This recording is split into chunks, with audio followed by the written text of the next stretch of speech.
Dan pas ada azan nih Pak ya udah. Nah yang nak saya tanyakan, ini azan ini panggilan sholat atau panggilan apa itu Pak? Oh itu. Sebenarnya azan itu kan bukan panggilan sholat, tetapi ajakan. Ya. Makanya dia bunyinya, mari kita kerjakan sholat. Kalau panggilan itu, kalau di Quran itu dibilangnya itu, mari dirikan sholat. Nah, jadi harus dibedakan antara panggilan mengerjakan sholat dengan yang ditetapkan oleh Allah untuk mendirikan sholat.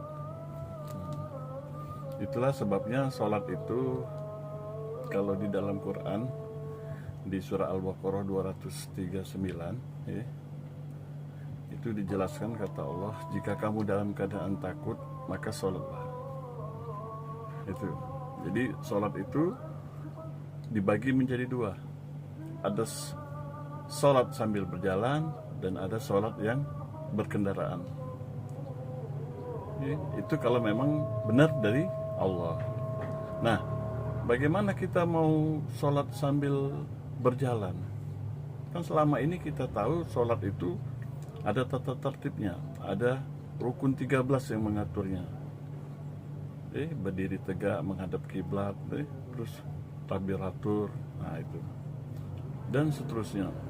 Nah, sementara kata Allah, jika kamu dalam keadaan takut, maka sholatlah sambil berjalan.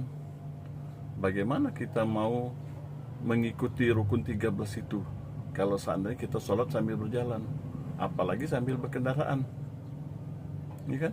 Nah, contoh umpama naik sepeda, mana mungkin kita mau menerapkan rukun 13 itu dipakai untuk sholat sambil berkendaraan? Mustahil bisa. Tapi kata Allah, itu sudah aku ajarkan selagi kamu belum ada pengetahuan. Artinya sholat itu sudah diajarkan Allah saat kita di dalam kandungan. Karena saat kita di dalam kandungan itulah kita belum ada pengetahuan sama sekali. Kalau kita sudah lahir, nah itu sudah berpengetahuan, sudah bisa menangis, terus sudah bisa makan, minum, nah itu. Maka itu dipisah sama Allah. Jadi panggilan azan tadi itu seruan. Seruan untuk kita mengerjakan sholat, tapi bukan mendirikan itu. Jadi orang selama ini menganggap bahwa itulah ibadah yang harus ditegakkan. Padahal kata Allah ada di surat Al-Ma'arij ayat 23 kalau tidak salah. Itu sholat itu terus menerus. Jadi sholat itu tidak terbatas. Selagi kita bernafas, selagi hayat di kandung badan, wajib kita sholat. Jadi mengingat Allah itu tidak terputus dengan waktu. Itu. Ada lagi Pak? Ada lagi ya. Ini ada lagi Pak, satu lagi Pak. Jadi Pak, perbedaan antara mendirikan sholat dan mengerjakan sholat. Kan kalau mengerjakan sholat kan itu termasuk amal ibadah Pak ya. Nah kalau mendirikan sholat termasuk amal ibadah juga apa bukan itu Pak? Nah itu beda. Jadi kalau kita mendirikan sholat itu amal soleh, amal soleh. Tapi kalau kita mengerjakan sholat yang 5 waktu itu amal ibadah. Nah tapi perintah Allah tuh kerjakan amal soleh agar kamu bertakwa. Mana ada perintah Allah kerjakan amal ibadah agar kamu bertakwa, nggak ada. Yang ada itu kerjakan amal soleh agar kamu bertakwa. Jadi bukan amal ibadah yang harus kita kerjakan itu, karena perintah Allah itu yang harus kamu kerjakan itu amal soleh. Nah banyak yang orang yang salah menerjemahkan amal soleh itu apa. Nah, mereka menganggap amal soleh itu perbuatan yang baik-baik. Bukan. Iya. amal soleh itu memang ada suatu aturan yang diajarkan Allah kepada para nabi, terus sampai kepada pengikutnya. Nah, kalau amal ibadah itu yang diajarkan oleh ulama. Oh, iya. Itu yang diajarkan oleh ulama. Contoh umpamanya kayak Imam Syafi'i, Hambali, Maliki, sama Hanafi.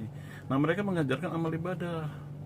Maka bertentangan sekali dengan apa yang diperintahkan Allah untuk mengerjakan amal soleh. Nah, itu yang banyak yang belum dipahami. Nah, jadi, oke? Iya Pak, ada Ngerti? lagi Pak ini Pak. Nggak Jadi boleh. selama hidup saya nih Pak ya, dari saya kecil, saya kan cuma diajarkan sebatas menyembah. Ya.